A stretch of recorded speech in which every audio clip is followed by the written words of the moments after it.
Welcome to the 2021 New York City Candidates Forum, brought to you as a public service by the Henry George School of Social Science.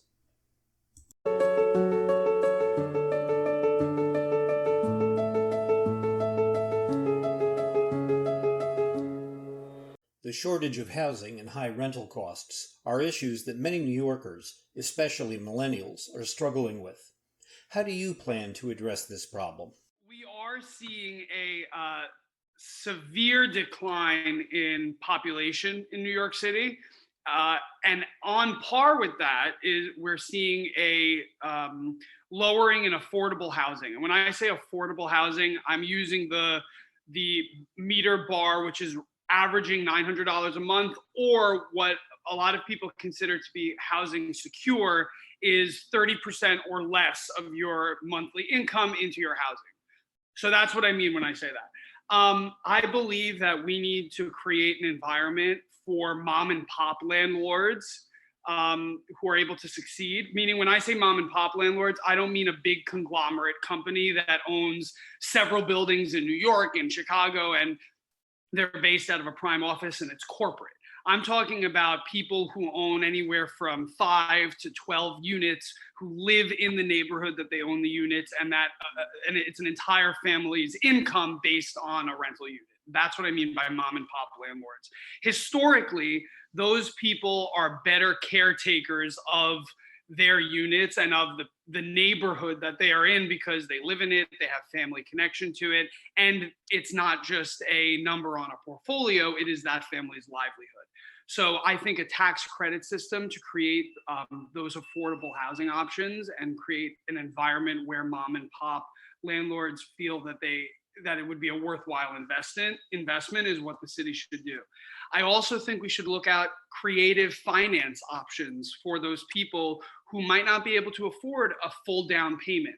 There are systems in Chicago and Minneapolis, and I'm not saying those are paragons of fantastic municipal management, but I do think this is a really good idea that they had in that they have, and I think Nevada as well, Reno, they have systems where you could pay a rental insurance that acts as a down payment. So instead of you having to save up $3,000, $4,000 for a down payment, which could be a lot of money for a family that lives hand to mouth, you would pay an insurance company. You'd go through a process to get approved. And for $7 or $8 a month, they would put forward your down payment and you would be able to move into a secure place and you'd be able to pay the rent and pay your premium on the insurance to help pay off the down payment cost. I think that's a really good option for New York City.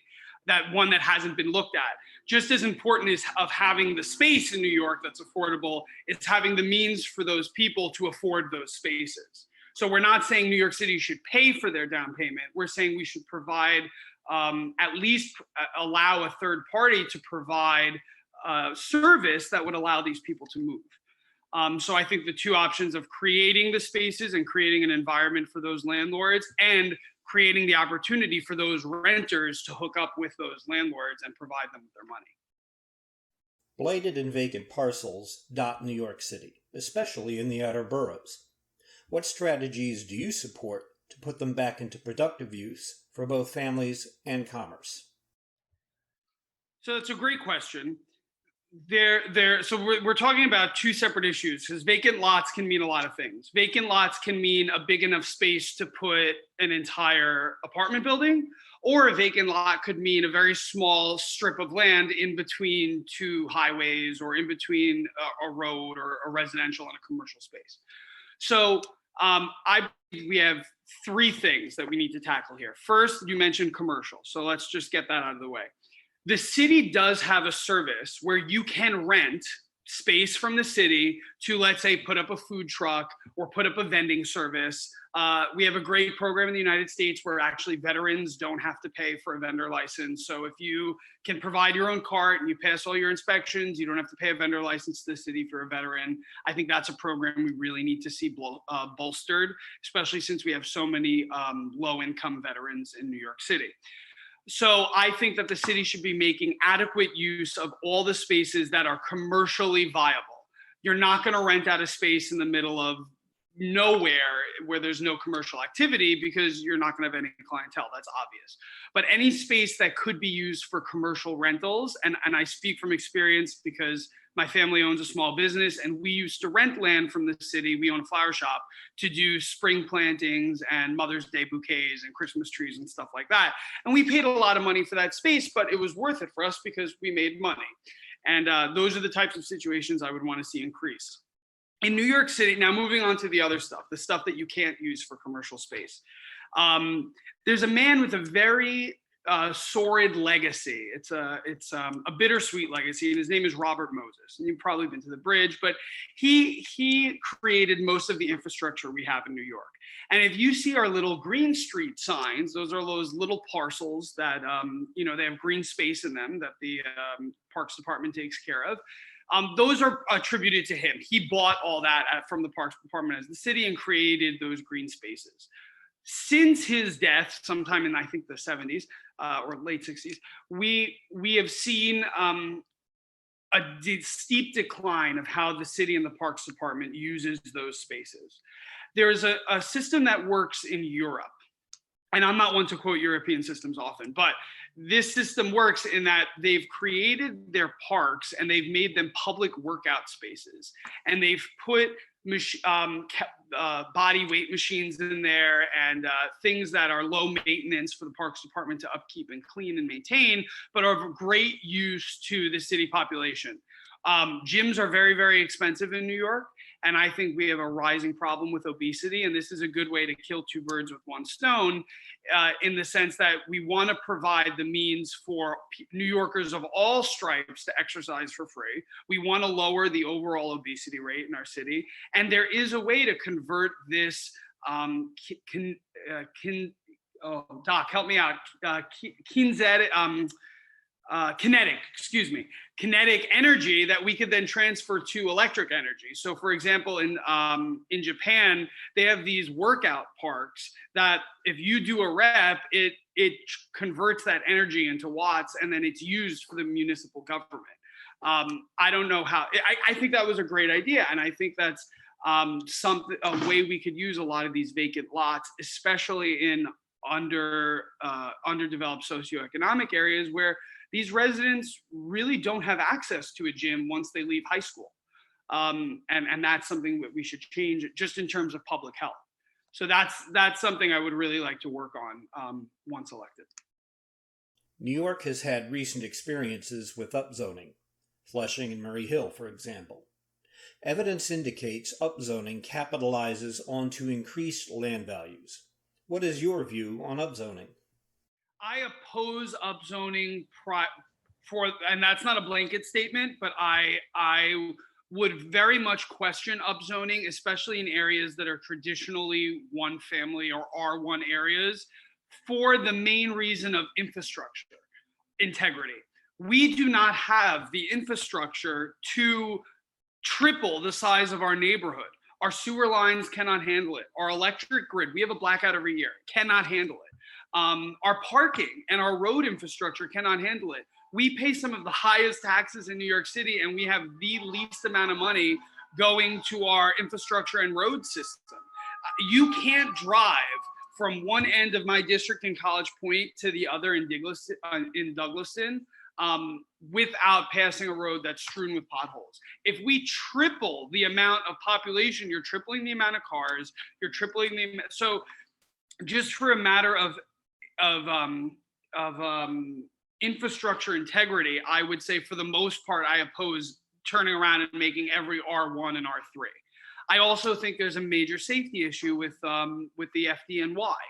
If you're going to have a 3-unit from a 1-family unit to a 3-family unit, all those people need to have 2 legitimate forms of egress. That's very hard to do on an existing 1-family house, right? So that's major construction and development that needs to be done in order to put that house up to code to have 3 units in it.